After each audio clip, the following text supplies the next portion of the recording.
Hi guys, I just wanted to jump on just before I play this video for you. I have been absent from YouTube for a few weeks, and I just kind of wanted to explain because it's something that I actually haven't done before. My husband and I contracted COVID and we were a little bit under the weather.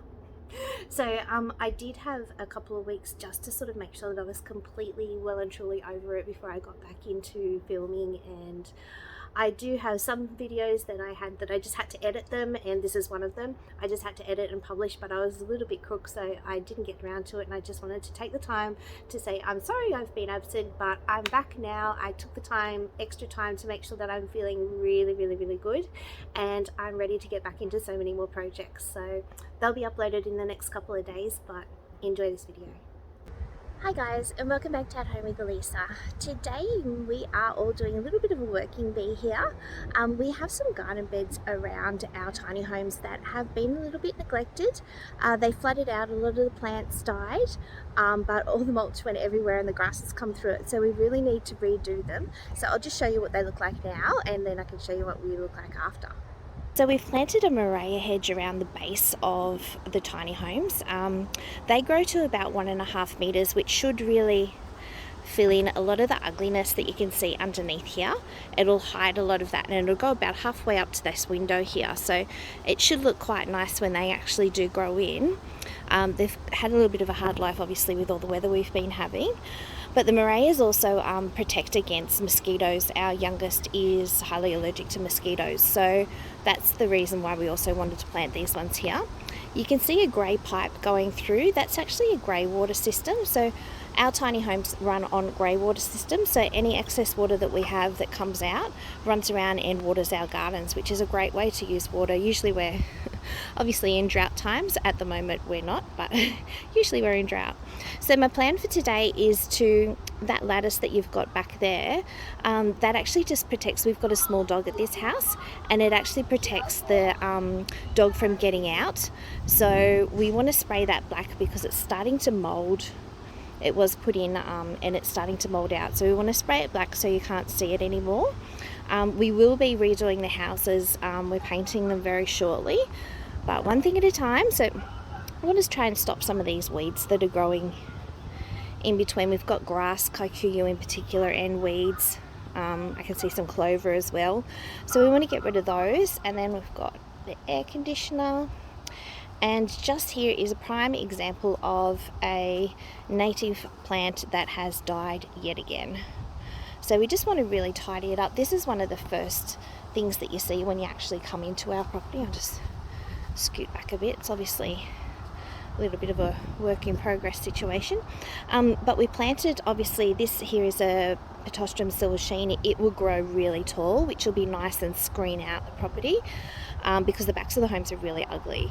The Lupulou here, the Lupulou grevillea, that one will actually grow to about 1.5 meters. The Guymeas grow to about 6 feet. Another Lupulou, and we've got some other plants as well. So we really tried to plant some trees and some hedges and shrubs that will actually grow up and kind of disguise this area, but obviously we still need access to get in round behind. So what we tried to do was plant them a little bit further out so that we still have a walkway in behind. You can see here we still have not got these tiny homes watertight. We're looking at putting a new roof on both of them within the next month or two.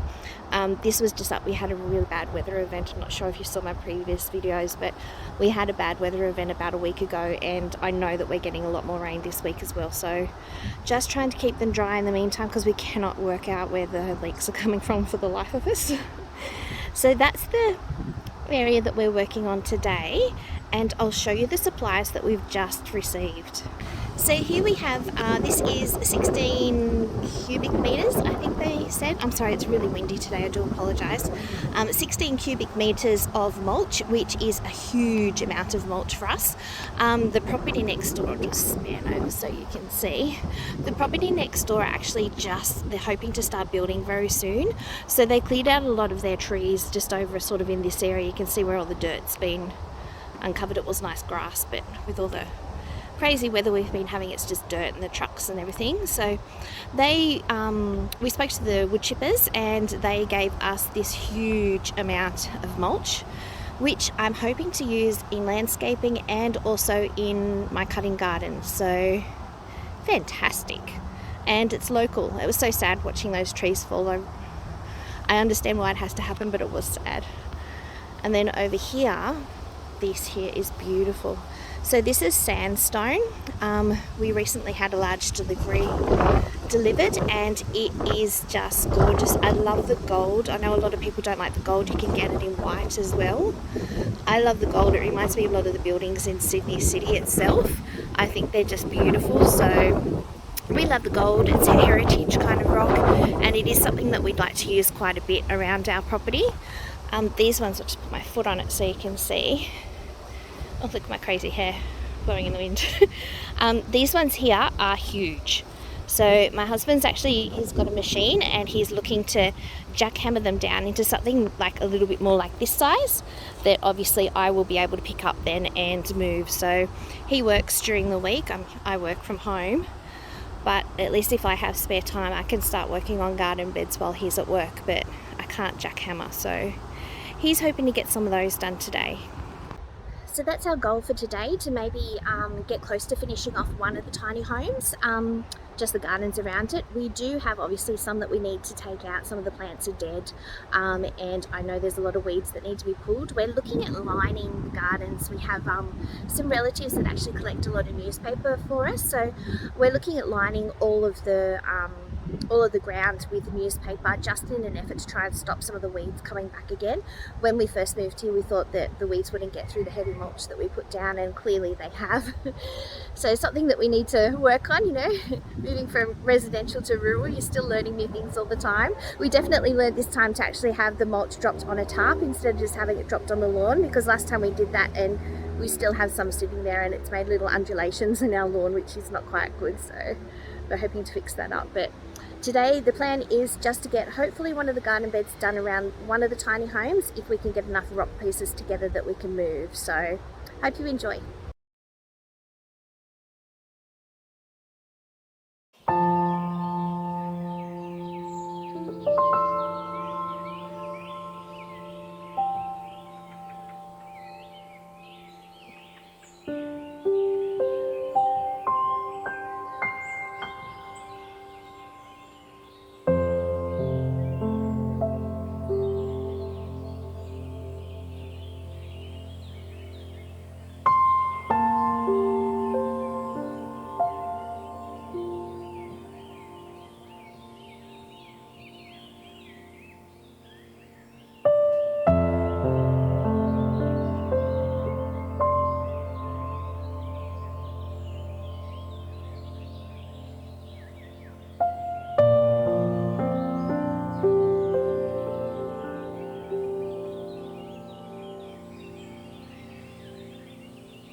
Hi guys, so it's actually the next morning. My camera battery actually died yesterday and I didn't realise.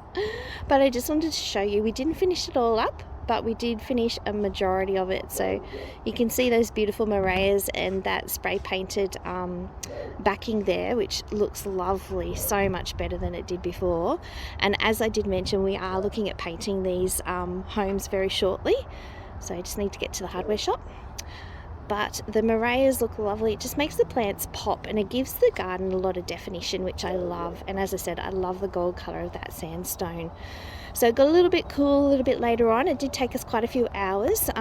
My husband was a bit busy. He'd been and done a workout and like 6k walk or something in the morning. So he was a bit pooped doing all of that breaking up of the rock. But this is where we reached to. So we did a good section of it. And really happy with that progress. So we won't be able to do this part here. We've got some more weather setting in, but I'll just back up. You can see how lovely it looks. It looks really, really beautiful. I'm really happy with it. So I can't wait to do that around both of the tiny homes. So that's the plan going forward, to have them both looking lovely. And this little ramp here needs to be fixed. We have a little dog that lives here, and this is his little ramp down to the yard. You want to be on the camera? Hi, Mommy. Hi.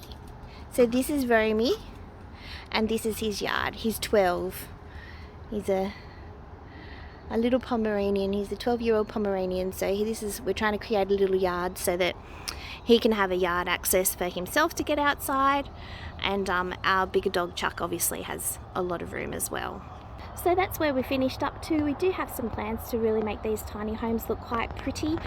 This section here is currently empty. We're looking at putting some Australian native violets. I'll see if I can find a picture of them, but it's quite shady here for most of the day, and they really will thrive and spread out and fill in. And Mum likes pretty plants, so that'll be quite pretty beside her front stairs here. So we're looking at turning these tiny homes into something, you know, that we really, really love. We will be keeping both of them, so the plan going forward is to make them look a lot nicer. So I hope you have liked this video. If you have, please consider subscribing, and I will see you next time. Thanks so much.